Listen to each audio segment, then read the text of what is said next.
এবার কি একে বলতেছে কয় ভাগ করতে হবে, 6 ভাগ ধরে। আমরা এখন 6 ভাগ করব। তাহলে কি এর যে বিন্দুতে যে কোনো একটা অ্যাঙ্গেলে একটা কোণ, ঠিক আছে। এখন করব কি একে আমরা 6 ভাগ করব। তাহলে দেখেন আমরা জাস্ট দেখুন ফিক্সড নাই না না না এই লেন্থ আপনি যত বড় দেন সমস্যা নাই। এখানে এসে করব কি আমরা 1 সেন্টিমিটার করে নিব। 1 2 3 4 5 6। ওকে, ঠিক আছে। এবার কি করব, লাস্টের পার্টের সাথে এই কর্নার পার্টটা আমরা যোগ করি। এইটারও কোনো দৈর্ঘ্যের কিন্তু ফিক্স নাই, ঠিক আছে। যে ধরেন আপনার এক ফ্রেন্ড নিছে, এইগুলো অনেক বড় বড় নিছে, তারটা দেখতে একটু বড় হবে, আপনি 1 সেন্টিমিটার করে নিছেন, আপনারটা দেখতে ছোট হবে। অন্যটা দেখে নিজেরটাকে ভুল জাজ করবেন না। এই পর্যন্ত আমরা করছি। এখন আমরা করব কি, এটার কি বলছিলাম, দুইটা সাইড আছে না, একটা লেখা সাইড এখানে সেট করব। একদম পারফেক্টলি সেট হয়েছে। এবার এটাকে চেপে ধরে এর সাথে এই আর একটা সাইডকে আমি সেট করব। ওকে, এখন দেখেন আমরা উপর দিক যাব না নিচের দিক যাব, উপরের দিক, কারণ আমার পয়েন্টগুলো তো উপরে, ঠিক আছে। তাহলে আমি এই পয়েন্টে আসছি, এসে কি একে আমি শক্ত করে চেপে ধরবো। একে আমি ছেড়ে দিই, সমস্যা নেই, আমি আবার ধরে নিব। ওকে, তাহলে এখানে একটা থাকুক এই অবস্থায়, আমি আবার এখানে ধরি। ওকে, ছেড়ে দিলাম, ধরলাম। এখন এখানে এসে ধরেন আপনার স্কেল সরে গেছে, সমস্যা নেই। এটা যদি এর সমান্তরাল হয় তাহলে বাকি সবাই কি পরস্পরের সমান্তরাল না, তো যে কোনো একজনের কাছে ধরলেই হচ্ছে না আমার। তো আমি এটাকে ধরি, ধরে এখানে সেট করি, সেট করে এখানে একটা রেখা আঁকলাম, এখানে একটা রেখা আঁকলাম, আরেকটা আছে এটা যদি আপনারা নিজেরা না করেন, ওই যে একবারে কিন্তু আঁকতে পারবেন না পরীক্ষা খাতায়, তখন স্কেল ধরে এদিক ওদিক দৌড়াদৌড়ি করবেন যে কোথায় আমি আমার স্কেল বসাবো। ঠিক আছে, আমাদের আঁকা শেষ। এখন কি করব, আমরা নাম বসাবো 1 2 3 4 5 6। এখন আমি লিখতে চাই দৈর্ঘ্যটা, এগুলো কিন্তু আপনাদের পরীক্ষায় লিখতে হবে। দৈর্ঘ্য লেখার জন্য দেখেন এইটুকুর দৈর্ঘ্য না, তো করবো কি এই লাইনটাকে এরকম একটু বাড়াই নিব, কারণ এখানে আমি 1 2 লিখে ফেলছি, আমার জায়গা নেই। একেও আমি একটু বাড়াই নিব। এই যে বাড়াই নিলাম না, একে বলে এক্সটেনশন লাইন। আমি হচ্ছে অনলাইন ক্লাসে দেখাবো বলছিলাম, লাস্ট ক্লাসটা দেখাতে পারিনি, পরের ক্লাসে আমি এটা দেখাই দিব। এটা লেন্থ কত লিখবো, 70 মিলিমিটার না লিখলেও আমি বুঝবো। ওকে, তাহলে এটা ডান। এবার আমরা এই কজন এটা না, ধরো আমি 4 ভাগ করলাম, 1 2 3 4। এটা কি 4 ভাগের 1 ভাগ, এটুকু কত 4 ভাগের 2 ভাগ, এটা 4 ভাগের 1 ভাগ। এই রেখাটাকে যদি লিখি 1:2:1, আমাকে এমন একটা রেখা দেওয়া থাকবে আর একটা অনুপাত দেওয়া থাকবে, এটা ভাগ করতে হবে। তো ধরেন আমার কাছে 60 মিলিমিটারের একটা লাইন আছে, ওকে বলতেছে 3:1:4 অনুপাতে ভাগ করতে। কত কত, প্রথমটা হবে 3 ঘর, পরেরটা হবে 1 ঘর, পরেরটা 4 ঘর। দেখেন এখানে কিন্তু আমরা প্রত্যেকটাকে 1 1 করে ধরতেছিলাম, এখন কিন্তু আমরা ঘর বা অংশ হিসাবে ধরব। ঠিক আছে, তাহলে কি আমরা আগে আঁকি, কি করে করব দেখি।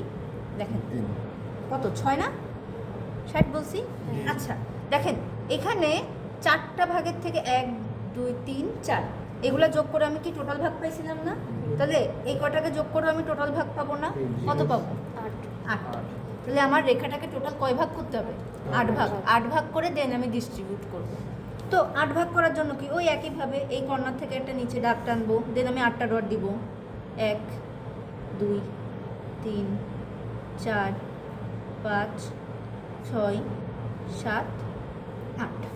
ওকে, এখন আমি কি করব, লাস্টেরটার সাথে ফার্স্টেরটা যোগ করে দেব। আচ্ছা যোগ করার আগে করি, এখন আমি অনুপাত ভাগ করে দেবো, যে প্রথম 3 ঘর 1 2 3, এই 3 ঘর প্রথম জনের, পরে কয় ঘর একজনের 1 ঘর, তারপরে কয় ঘর 1 2 3 4, দেখেন শেষেরটা। তাহলে এখন কি করব, এই শেষেরটার সাথে এই শেষের পয়েন্টটা যোগ করে দেব। এখন কি ওই সমান্তরাল রেখা আঁকবো, বাট বলেন তো এই পয়েন্টগুলো যে সমান্তরাল রেখা আঁকার দরকার না, দরকার আমার কোন দুটা দিয়ে দরকার, এই দুটা দেওয়ার দরকার, কারণ এটা তো আমি নিয়েই নিছি। তো কি করব, একইভাবে আমি এখানে দেখেন কি এক পাশে লেখা আছে, ওইখানে আমি স্কেল বসাইছি, আর এক পাশে এই লাইনে বসাইছি, আর এক পাশে আমি স্কেল বসাইছি।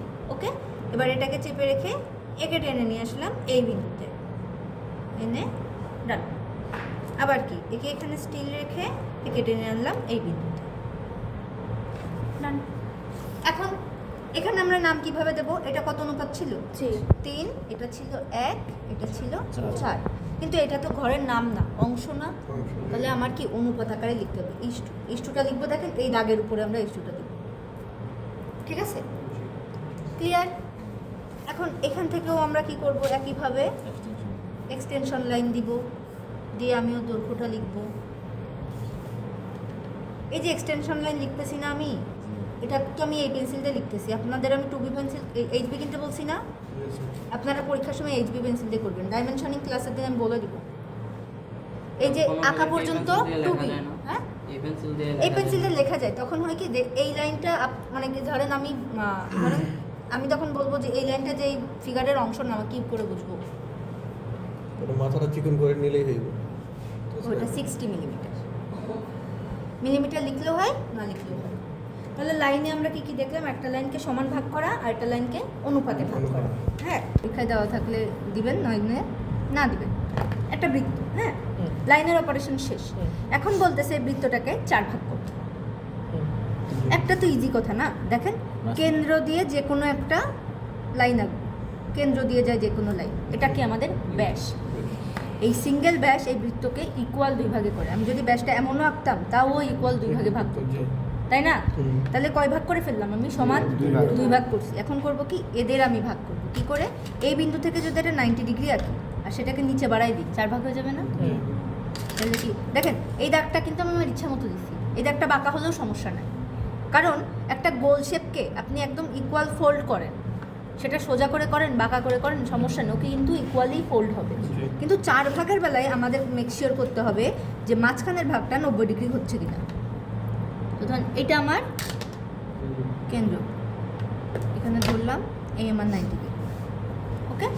এখন আমি কি করব, কেন্দ্র আর এই 90 ডিগ্রিকে, আচ্ছা এই যে এইগুলা কিন্তু পরিষ্কার করবেন, এই যে খাতা কিন্তু নোংরা হয়ে যাচ্ছে, এর সাথে আমরা নোংরা করছি এইভাবে যোগ করে। বৃত্তের বাইরে যাওয়ার তো দরকার নেই, আমি জাস্ট মাপটা নিলাম, মাপটা নিয়ে আমার বৃত্তকে 4 ভাগ করে ফেললাম। এখন প্রশ্ন এটা না 4 ভাগ করছি, মেইন কোশ্চেন হচ্ছে বৃত্তকে 12 ভাগ করতে হবে। তো 12 ভাগের আগে আরেকটা ছোটো প্রশ্ন বলি, এই বৃত্তকে যদি আমি 8 ভাগ করতে চাই, তাহলে দেখেন 90 ডিগ্রি আছে না প্রত্যেক ঘরে, এখন যদি প্রত্যেক ঘরে এখান থেকে একটা করে 45 ডিগ্রি আঁকি, তাহলে 8 ভাগ হয়ে যাবে না? এটা তো সহজ। এখন 12 ভাগ কী করে করবো? কারণ দেখেন 8 ভাগ করার পরে 8কেও যদি ভাগ করি তাহলে কি 16 ভাগ হয়ে যাচ্ছে না, 12 তো হচ্ছে না। এখন কয় ভাগ হয়েছে? 4 ভাগ। প্রত্যেকটা ঘরকে যদি আমি 3 ভাগ করি তাহলে আমার 12 ভাগ হয়। তাহলে এখন দেখতে হবে আমি কী করে প্রত্যেকটা ঘরকে 3 ভাগ করতে পারি। এর জন্য করব কি, আমরা বৃত্তের ব্যাসার্ধটা আগে মাপব। ব্যাসার্ধ নিছি, ব্যাসার্ধ কত আমরা জানি না, কারণ আমি আন্দাজে আঁকছি, সমস্যা নাই। তো পরীক্ষায় যা দেওয়া থাকবে যেটা সেটা নেবেন, বা আপনার বৃত্তের যে ব্যাসার্ধ হয়েছে সেটা নেবেন। আমার কাছে কয়টা পয়েন্ট আছে? 4টা না? নাম দিই 1 2 3 4, ওকে। আমি 1কে কেন্দ্র করে এই বৃত্তের ব্যাসার্ধের সমান ব্যাসার্ধ নিয়ে বৃত্তের 2 পাশে 2টা বৃত্ত চাপা, কথা দিয়ে। একইভাবে দেখেন 4কে কেন্দ্র করে এই পাশে একটা বৃত্তচাপ, এই পাশে একটা বৃত্তচাপ। 3কে কেন্দ্র করে এই পাশে একটা বৃত্তচাপ, এই পাশে একটা বৃত্তচাপ। 2কে কেন্দ্র করে এই পাশে একটা বৃত্তচাপ, এই পাশে একটা বৃত্তচাপ। একটা জিনিস দেখেন, প্রত্যেকটা ঘরে 1 2 3 3টা করে ভাগ হয়ে গেছে, ক্লিয়ার? এখন আমি কি করব, দেখেন যোগ করব, এইভাবে যোগ, এমনভাবে যোগ করব যেন যোগগুলা কেন্দ্র হয়ে যায়। দেখেন এইটার সাথে আমরা এটাকে যোগ করব, এই একটা রেখা না, এই রেখার এই পাশে যে বিন্দুটা তার সাথে এই পাশে বিন্দুটা যোগ করব। একে একে কিন্তু যোগ করব না, কেন্দ্র দিয়ে যায় কোণাকুণি তাদের যোগ করব। দেখেন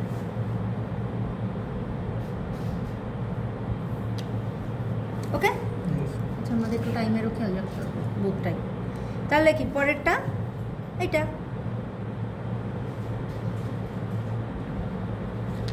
একইভাবে কি এই পাশেরটার সাথে এইটা, কারণ দেখেন এর এই পাশে এইটা, এর এই পাশে এইটা, এটা আড়াআড়ি হবে না? না দেখেন আমি বলতেছি আরেকবার, ওই দিক দিয়ে ভাঁজ হয়ে যাবে। এই রেখার এটা কি বাম না, বামে যেটা আর ওর নিচের রেখার ডানে যেটা, তাদের যোগ করব। তাহলে কি সেমভাবে এর উপরে যেটা আর এর নিচে যেটা সেটা যোগ হবে।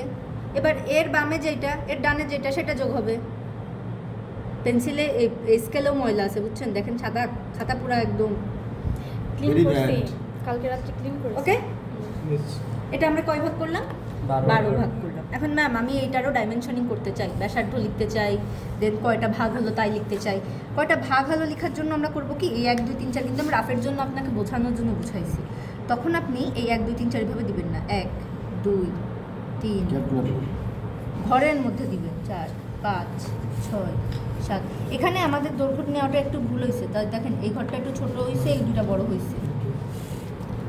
9 10 11 12 এইভাবে। এবার ধরেন আমি লিখতে চাই বৃত্তের ব্যাসার্ধ এত। ব্যাসার্ধ এখানে লেখার তো কোনো জায়গা নাই, তো আমি করব কি এখান থেকে একটা লাইন বের করব আর এখানে একটা স্ট্রেট লাইন দিব। একে বলে লিডার লাইন। লিডার লাইনটা কি, কোনো পয়েন্টকে ইন্ডিকেট করার জন্য লিডার লাইন ইউজ করা হয়। এটা দিয়ে হচ্ছে এইভাবে, এখান থেকে দেখেন এইভাবে আনলাম, এখানে স্ট্রেট লাইন। এই স্ট্রেট লাইনের উপর আমরা লিখব। ধরেন আমরা রেডিয়াস নিয়েছিলাম কত, 30, তাহলে আর 30 মানে রেডিয়াস 30। ওকে, তাহলে এইভাবে আমরা ডাইমেনশনিংটা করতে পারি। ফাইন, তাহলে এটা গেল। এখন কিছু কিছু বেসিক আছে, যেমন ধরেন এইগুলো হাতে করি, এগুলো পরীক্ষা আসার মতন। একটা বৃত্ত আছে, বৃত্তের উপর একটা বিন্দু পি আছে। এই পি বিন্দু থেকে এই বৃত্তের উপরটা স্পর্শক আঁকতে হবে। স্পর্শক কি মনে আছে? স্পর্শক হচ্ছে এমন একটা রেখা যেই বৃত্তকে স্পর্শ করে যায় একটা বিন্দুতে। ওকে, তাহলে এটা আঁকার নিয়ম কি, এটা কেন্দ্র থেকে পিকে আমি যোগ করব, যোগ করে এখানে একটা 90 ডিগ্রি আঁকবো। এদের রেখা হয়েই গেছে, আর এই 90 ডিগ্রিটাকে পিছে বাড়াই দেবো, শেষ। এগুলো আসবে না, এগুলো জাস্ট আমরা এই যে 9 10-এ পড়ছিলাম আমরা সম্পাদ দেয় তার মধ্যে ছিল। এবার ধরেন আর একটা বৃত্ত আছে, এটা তো বৃত্তের উপরে ছিল তাই না। এখন ধরেন আমার দূরে একটা বিন্দু পি আছে, এই বিন্দু থেকে এই বৃত্তের উপর স্পর্শক আঁকতে হবে। বৃত্তের উপর যখন ছিল স্পর্শক পাইছি আমি একটা, বৃত্তের বাইরে যখন স্পর্শক পাবো আমি দুইটা। কিভাবে দেখেন, এই কেন্দ্রকে আর ওকে যোগ করব, যোগ করে এদের মধ্যবিন্দু বের করবো। মধ্যবিন্দু বের করে আমরা শিখছিলাম না, অর্ধেকের বেশি ব্যাসার্ধ নিয়ে উপরে একটা বৃত্তচাপ, নিচে একটা বৃত্তচাপ। আবার একে কেন্দ্র করে ওই ব্যাসার্ধ নিয়ে উপরে একটা বৃত্তচাপ, নিচে একটা বৃত্তচাপ। এদের যোগ করে মধ্যে যে বিন্দুটা পাবো, ধরেন এ বিন্দু পেলাম। এখন করব কি, এ ও এর সমান ব্যাসার্ধ নিয়ে একটা বৃত্ত আঁকবো। কার সমান নিলাম? ও এ। নেওয়ার পর কি, এরা এই যে বৃত্তকে দুটা বিন্দুতে ছেদ করছে না, এই দুইটা বিন্দুর সাথে আমরা পিকে যোগ করে দেব। এটা হচ্ছে T1, এটা T2। তাহলে যে T1P আর T2P হচ্ছে আমাদের সেই ট্যানজেন্ট বা স্পর্শক। ক্লিয়ার? এবার আসি মেইন প্রবলেমে। সবাই 0 100 মান না কত, 10 না 10। এক পাশে কত, ধরেন এই পাশে নিলাম আমরা 40 আর এই পাশে নিলাম কত, 25। 25 মানে আড়াই, 1 2 আড়াই। এখন আমরা বৃত্ত আঁকবো। এই 40 নিলাম ব্যাসার্ধ,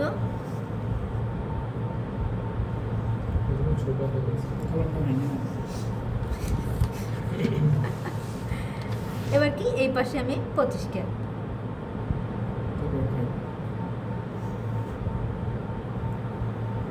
এই হচ্ছে আমার প্রবলেমটা। ওকে, আপাতত আমরা O1 O2 বৃত্তের ব্যাসার্ধ কিছু লিখব না, এটা আমরা শেষে লিখব।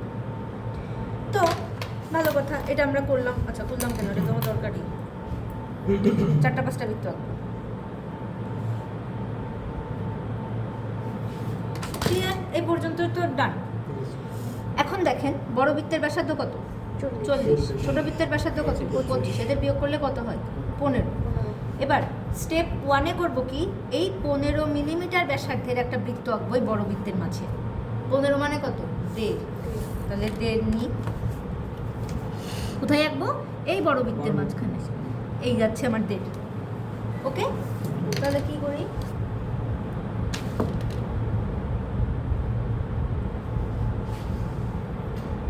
বড় হয়ে গেল, বড় হয়ে গেছে দেখছেন। ঠিক আছে, এটা আঁকলাম। আঁকার পরে করব কি, এই আমার দুটা কেন্দ্র আছে না, এদের মধ্যবিন্দু বের করবো। মধ্যবিন্দু কত বলেন তো, 100 100 হলে মধ্যবিন্দু 50। তাহলে আমার আর এই যে ব্যাসার্ধ নেওয়ার দরকার নেই, আমি তো জানি এটা, তো আমি 50ই বসাই দিব। এই যে 50-এ একটা ডট দিয়ে দিলাম। এখন করব কি, এই 50-এ এসে যে কোনো এক পাশের কেন্দ্রের সমান ব্যাসার্ধ নিয়ে একটা বৃত্ত আঁকবো। যেটা কি দুটা কেন্দ্র দিয়ে যাবে না, এটাও ছোট করে ফেলছি। কি আঁকতেছি এমএসকে? ওকে বুঝছি বুঝছেন?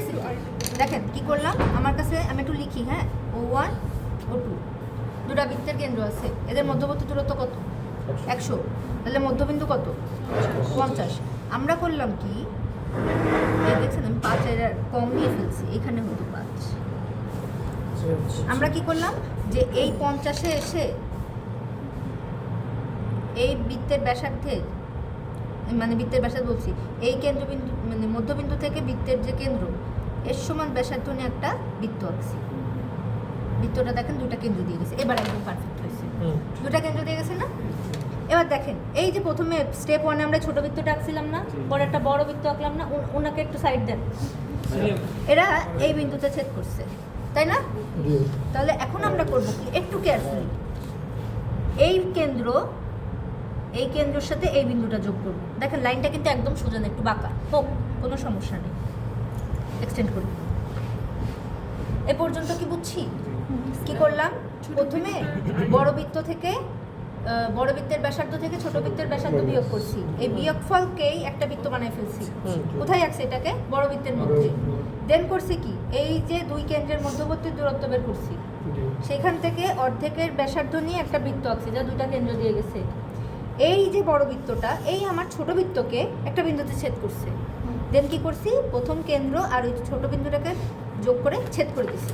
দেখেন ও একটা বিন্দুকে ছেদ করছে না, এটা আমার T1, এটা একটা স্পর্শক বিন্দু, একটা বিন্দু আমি পেয়ে গেছি। এখন আমার কি, এখানে একটা বিন্দু প্রয়োজন, তাই না?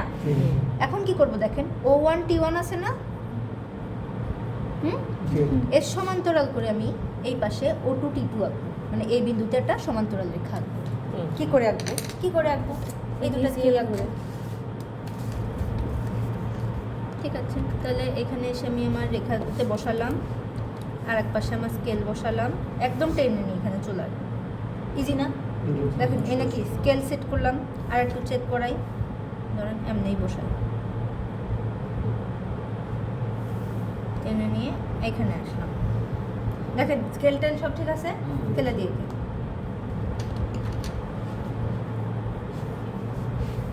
হয়ে গেল।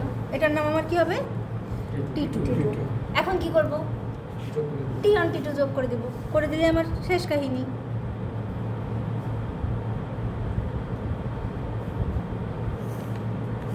হয়ে গেছে, ওকে।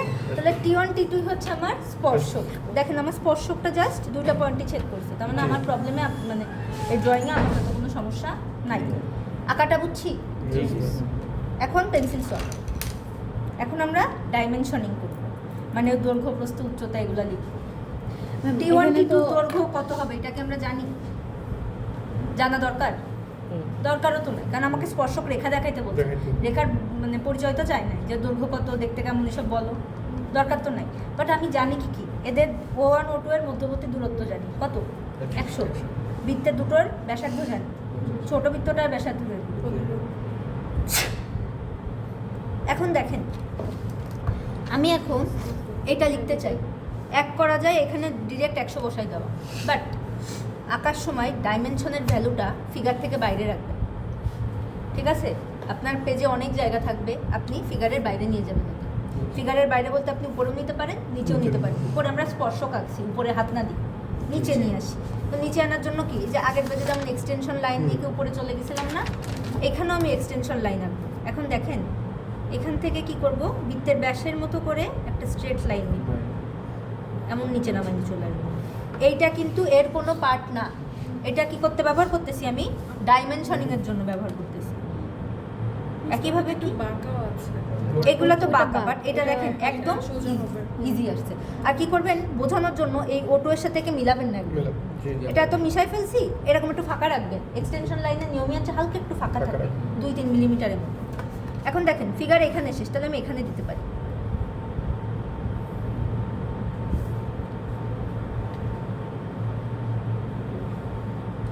এখন আমি কত লিখি, 100 মিলিমিটার লিখলেও চলে, না লিখলেও চলে, কারণ এখানে 100 সেন্টিমিটার হওয়ার তো কোনো মেক সেন্সই করে না। এবার কি, আমি চাচ্ছি O2 এর ব্যাসার্ধ লিখতে। এখন O2টা তো আমি পাকনামি করে আপনাদের বুঝাইতে না আগে লিখছিলাম, কেউ রাবার আনেন নাই। আমরা আগে কিছুই লিখবো না, ফিগার যখন করবো না T1 T2 O1 O2 কিচ্ছু লিখবো না, আমি তো জাস্ট বোঝানোর জন্য লিখছি। এখন করবো কি, আমি এখানে একটা ল্যাডার ইউজ করবো, লিডার ইউজ করবো। যে লিডার কি বলছিলাম, যে একটু বাঁকা এসে এরকম সোজা যাবে লিডার লাইন। আচ্ছা লাগবে না রাখি। লিডার লাইনটা কেন ব্যবহার হয়? কোনো পয়েন্টের ইনফরমেশন দেওয়ার জন্য, বা এমন একটা জায়গা, ধরেন এই জায়গাটার ইনফরমেশন দেওয়ার জন্য, বাট কোনো সেন্টার পয়েন্ট আমি বের করতে পারছি না, তখন আমরা লিডার ইউজ করি। তো লিডারে এসে এখানে বলবো কি রেডিয়াস কত, 25। দেন তো। আচ্ছা লাগবে না, একদমই খারাপ অবস্থায় নাই আমরা। সেমভাবে লিডার এখানেও একটা ইউজ করবো। ম্যাম এটা কতটুকু বাঁকা হবে এটা কি বলে দেওয়া থাকবে? এটা আমার উপরে ডিপেন্ড করতেছে না। এখানে দেখেন দুইটা বৃত্ত আছে না, আর 40, আর 25 না আর 15। এখন ম্যাম কোনটা কোন বৃত্ত আমি তো বুঝবো না 40 আর বড় ছোট। অবশ্যই বড়টা 40, ছোটটা 15। হ্যাঁ। তাহলে আপাতত হ্যাঁ 15 হবে। 15 পরে আমরা একটু কারেকশন করছি, মানে আমার এক আর দুই দেখতে প্রায় সেম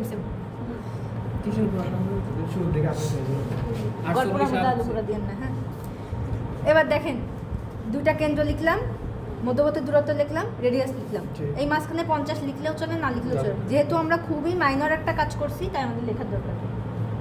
এবার এই 15 কোত্থেকে আসছে আমাকে একজন বলেন। বড় বৃত্ত থেকে, ব্যাসার্ধ থেকে ছোট বৃত্তের ব্যাসার্ধ বিয়োগ করে যে বিয়োগফলটা পাইছি সেটা আমরা বড় বৃত্তের মধ্যে আসছি। ক্লিয়ার? আজকে এইটুকুই ড্রয়িং দেখাবো। হ্যাঁ আর যে তোমাদের স্লাইডই তো দেখো লাগবে। আর একটা আছে, ওটাকে এখন দেখাই দিব। দেখা দেন ম্যাম, দেখা দিতে আছে। আর একে স্পর্শ করে যায়। তো এটা কি করে করছে দেখেন, ও কেন্দ্র আছে না, ওকে এক্সটেন্ড করে দিছে বাইরে। এবার এক্সটেন্ড করার পরে এখানে একটা বিন্দু পাইছে না, ওর সাথে পিকে যোগ করছি। যোগ করে ওদের মধ্যবিন্দু পাইছে একটা, মধ্যবিন্দু বের করছে। দেখেন কি করছে, একে কেন্দ্র করে অর্ধেকের বেশি ব্যাসার্ধ, উপরে একটা বৃত্তচাপ, নিচে একটা বৃত্তচাপ।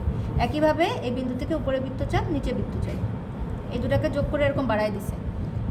একে বাড়ানো আর একে বাড়ানো একটা বিন্দুতে ছেদ করছে না, এটা হচ্ছে আমার নতুন বৃত্তের কেন্দ্র। এখন করছে কি, এইটুকের সমান ব্যাসার্ধ নিয়ে একটা বৃত্ত করছে, থুকু। এই যে এখানে এমন হবে জিনিসটা, বুঝছি আমি স্যার। বুঝছি? আবার বলি, এই হচ্ছে আমার বৃত্ত, বৃত্তের বাইরে বিন্দু আছে পি, একেই দেখায়, বেশি কিন্তু লাগবে না। কিসের কাজে লাগবে? এগুলা মানে একটু বেসিক ঝালাই করতেছে, এরপর যখন আমরা প্রজেকশন করতে যাব, প্রজেকশন করতে গেলে এগুলো লাগবে। হ্যাঁ বেসিক। ওকে, এরকম ওরা বললেন না, আসেন না আর। তোমার প্রেজেন্ট দেওয়া হবে না। আচ্ছা এই আমার পি বিন্দু। তো ফার্স্টে কি বলতেছে, যে একে আমরা এরকম একটু এক্সটেন্ড করে দেবো, হালকা করে এরকম বাইরে এক্সটেন্ড করে দিলাম।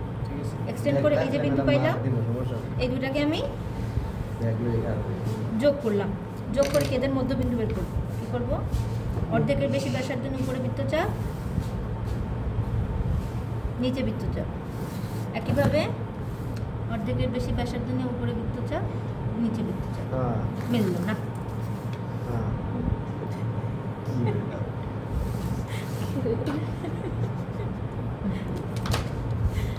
দেন আমরা এদের এরকম যোগ করে এক্সটেন্ড করে দিই এই বিন্দুটা, তাই না? আমার তো দরকার এই রেখার পরে যে বিন্দুটা। ওকে, এখন কি করব, এটার সমান ব্যাসার্ধ নিয়ে বৃত্ত আঁকবো। এই যে দেখছেন পি বিন্দু দিয়ে গেছে, আর বৃত্তকেও স্পর্শ করবে। যাবে তো, মিথ্যে মিথ্যে করতেছি নাকি আমরা সব? যাবে না কেন? তাহলে কি, এই ফার্স্টে কি করলাম, ওকে এক্সটেন্ড করলাম। ওকে এক্সটেন্ড করে সেটা বৃত্তকে ধরেন কিউ বিন্দুতে ছেদ করলাম। আমার বৃত্ত পি কিউ যোগ করে ওদের মধ্যবিন্দু এ বের করলাম। এখন কি, কিউ এর সমান ব্যাসার্ধ নিয়ে একটা বৃত্ত আঁকলাম, যা ওই একেও স্পর্শ করে, সরি পিকেও স্পর্শ করে, আর বৃত্তটাকে স্পর্শ করে। বোঝা গেল? পরীক্ষায় আসলে পারবো না। পরীক্ষায় আসলে দেখেন স্টেপগুলো লেখার কোনো প্রয়োজন নেই, কারণ আমি আপনাকে কি বাংলায় স্টেপ বোঝাচ্ছি না ম্যাডাম, আপনি তো বাংলায় বলে কেটে যাচ্ছেন। পরীক্ষায় কি ইংলিশে লিখতে বসবো নাকি? শুধু চিত্র আঁকালে হবে? শুধু চিত্র আঁকাবেন, মার্ক। চিত্র আঁকাবো, শুনুন। ড্রয়িং এর কোর্সে আর কিসের থিওরি? এবার কি বলতেছে এইটা, যে একটা বৃত্ত আঁকতে হবে যা ত্রিভুজের তিনটা বাহুকে স্পর্শ করে দেয়। একে করছে কি, দুটা কোণ আছে না, এদের সমদ্বিখণ্ডিত করছে। কোণ সমদ্বিখণ্ডিত করার নিয়ম হচ্ছে, এই যে একই এখানে যে বৃত্তচাপ নিছি সেটা নিয়ে এখানে একটা বৃত্তচাপ আঁকবো, আর এখান থেকে একটা বৃত্তচাপ আঁকবো। দেন একে যোগ করে এরকম বাড়াই দেবো। এখান থেকেও সেম এরকমটা পাবো। এই যে বিন্দু পাইলাম না, এই বিন্দু থেকে একটা লম্ব আঁকবো। এই বিন্দু থেকে লম্ব কি করে আঁকবো, এখানে চাঁদা ধরবো,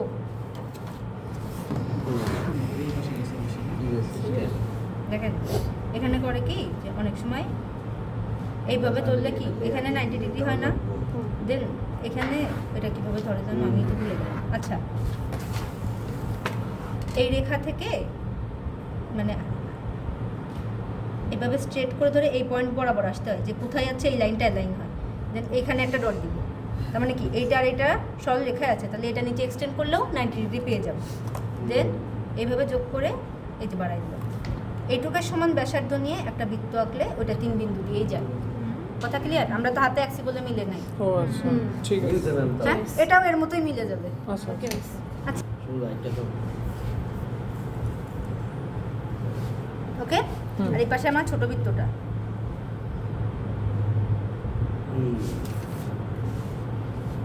আচ্ছা, ব্যাসার্ধটা নেওয়ার রাখার দরকার ছিল। কম্পাসটা আর এটা কত হয়েছে ব্যাসার্ধ? তো আগে করব কি, এই দুটার কেন্দ্রকে আমরা যোগ করে দিব। কেন্দ্রের কত আছে? 9 আছে, বুঝতে পারছি। ঠিক আছে। এখন করতেছে কি দেখেন, যে ফার্স্টে দুইটা বৃত্তচাপ আছে, এই বড় বৃত্ত থেকে ছোট বৃত্ত বিয়োগ করবে। বিয়োগ করে যে ব্যাসার্ধটা পাবো, মানে বিয়োগফলটা পাবো, সেটা থেকে এইখান না ধরেন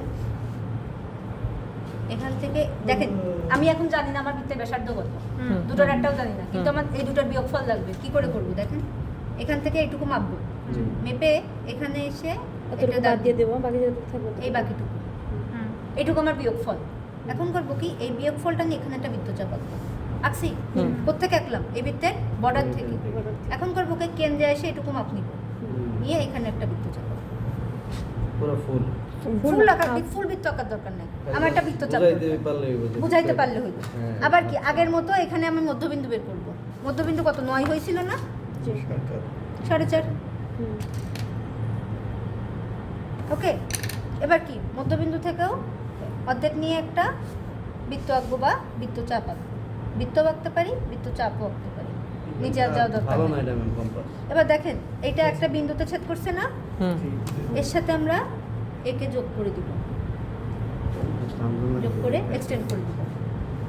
এই যে জি বিন্দু পাইছি না, একটা বিন্দু পাইছি না, এটা আমার একটা স্পর্শক বিন্দু। এখন করব কি, এর সমান্তরাল করে এখানে একটা রেখা আঁকবো, নিচের দিকে আঁকবো। কারণ কি বলছিলাম, ইন্টারনালটা একদম ক্রিস ক্রস হয়, এক্সটার্নালটা স্ট্রেট হয়। তাহলে কি করব, আমি একটু নাম দিয়ে দেখাই। এ জি, ধরেন এ জির সমান্তরাল করে এই বিন্দুতে আমি একটা সমান্তরাল রেখা আঁকবো। কী করে আঁকবো? আগে তো উপরেই আঁকতেছিলাম, এখন আবার উল্টো ডিরেকশনে চলে গেলেন। ওইটা তো ব্যবহার শুরু করেন আগেরটা ভুলে গেছি। আগেরটার মতো দেখেন, ভুলে এরকম গেছি। স্কেল বসাইলাম, বসাই এরকম টেনে আনলাম, ঠিক আছে? টেনে এখানে আনলাম, আনছি, একে ফেলে দিই, উপরে না যেয়ে নিচে চলে যাও। এই বিন্দু আর এই বিন্দু এখন আমরা যোগ করে দেব। দেখেন, অন্য কোনো বিন্দু টাচ করে নাই বৃত্তের। এই বৃত্তকেও কোনো বিন্দুতে টাচ করে না, এই বিন্দুকেও, এই বৃত্তকেও কোনো বিন্দুতে টাচ করে না। তাহলে এটা যদি G1 এটা G2 হয়, তাহলে G1 G2ই আমার স্পর্শ, ইন্টারনাল ট্যানজেন্ট। এখন এটাই নামকরণ করেন, ডাইমেনশনিং করতে হবে না। এটাকে ল্যাডার দিয়ে এইভাবে টেনে নিন। রেডিয়াস কত? ধরেন 25, এটাকে টানবো, ধরেন এই বৃত্তটা এখানে না, এইভাবে ল্যাডার দিয়ে এখানে টান দিব। আর 40, ধরেন এটা আছে 35 আছে। ইন্টারনাল ডিস্টেন্স আমাকে বলছে না, আর দরকার তাইলে না। আমাকে দুইটা বৃত্তের ব্যাসার্ধ ছাড়া কিছু বলে নাই, তাহলে আমি আর কোনো ইনফরমেশন দিতে ম্যাম পারবো ওটা না। 25 এটা 35 কেন? মনে মনে এমনি ধরে নিছে। ধরেন আমরা তো কিছুই মেপে নিই নাই। দাঁড়ান, কত আছে এখানে? 45 যদি মাপতে চাই ওইটা মাপবো। 50, প্রশ্ন দেওয়া থাকবে 50। আর এটা কত আছে? 25। 15-এর একটু বেশি, 18, 20-এর মতো আছে, ধরেন 20, ওই ভিতরটা ঠিক আছে? পরীক্ষা দিয়ে দিব, ওই 50-20 এরকম আমি দিয়ে দিব। বাট এই দুটো ইনফরমেশন বাদে আপনাকে কোশ্চেন আর কোনো ইনফরমেশন দিছে, আপনিও দিতে বাধ্য না। কিন্তু একটা মজার জিনিস যেটা বাদ দিয়ে দিচ্ছি, এটা অনলাইন ক্লাসটা করানো উচিত ছিল আগে। এই যে লাইনটার নাম কি? হ্যাঁ, এখন তো লিডার বললাম না? Leader, হ্যাঁ। leader। এখন এটা যে Leader না leader? লিডার, লিডার এখন নেতা এই যে নেতা, ও যে এই ছবির পার্ট না, এটা আমার বলতে হবে না। তার মানে কি, যে যে যে ছবির পার্ট না তার পরিচয় দিতে হবে। তাহলে ও এই লিডারের জন্য একটা লিডার লাইন নিয়ে এরকম নাম দিব, leader। এ DER লিডার লাইন।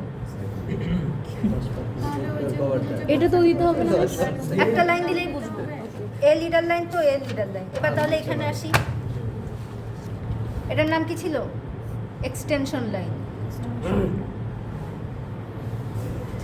লাইনগুলো বুঝে দিতে হবে যেটা কি লাইন, লাইনের পরিচয় দিতে হবে। পরিচয় দিতে হবে। ধরেন ফ্যামিলি ফাংশন হচ্ছে আননোন কোনো পার্সন আসছে, ওর পরিচয়। লেটারিং এর রুলস পড়াইছিলাম না অনলাইন ক্লাসে? লেটারিং সবসময় ক্যাপিটাল লেটারে হয়।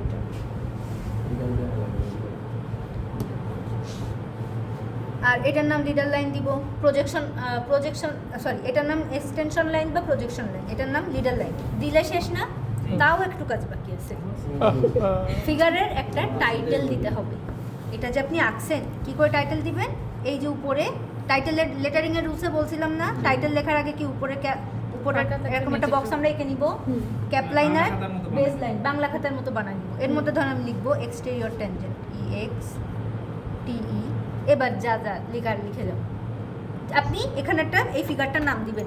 আমি দেখেন নামটা উপরে দিছি, নিচে দিইনি। আমরা ফিগারের টাইটেল উপরে দিব। এখন পরীক্ষায় আসছে, এখন আসনিং আপনারা ক্লাসরুমে করে দিব। ছবি মানে করবেন, ছবি তুলবেন, কভার পেজের দরকার নেই। এটা লিখছেন না, এর এক পাশে আপনার নাম আর রোল লিখে দিবেন। বা টাইটেল লিখছেন না, টাইটেলের উপরে এরকম একটা ঘর দিয়ে নাম রোল লিখে ব্যাচ লিখবেন।